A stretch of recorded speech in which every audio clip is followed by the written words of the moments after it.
मेरी मॉम को तो देखो यार, और उनकी चालाकी को भी। जाकर घड़ी चेक करवा कर आ गई वो।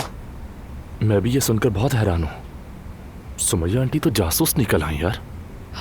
यार कसम से उन्हें तो शक हो गया कि ये घड़ी मुझे अप्पू ने दी है। जाहिर सी बात है उन्हें समझ आ चुकी है इस बात की। कसम से मैं तो गई काम से। अब वो मुझे अप्पू की पक्की दोस्त समझ रही होंगी, मैं बता रही हूँ तुम्हें।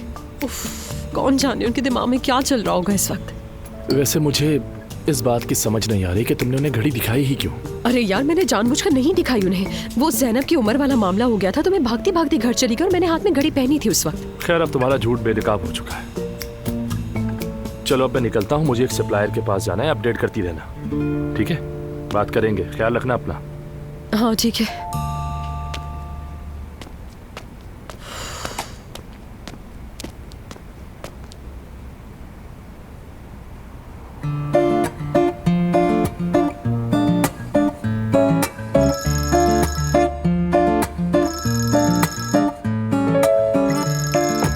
फरमाइए अलिफ साहिबा। अब्दुल्ला साहब, मैं बर्बाद हो गई। खैरियत है? बस क्या बताऊं मैं ये। तौबा अस्तगफिरुल्लाह। बहुत माजरत, मैं थोड़ा घबरा रही थी। क्या आप फारिग हैं? मैंने ऐसे ही कॉल कर दिया आपको बात करने के लिए। नहीं नहीं, मैं फ्री हूँ। देखिए वो घड़ी जो आपने मुझे तोहफे में दी थी ना। जी हाँ।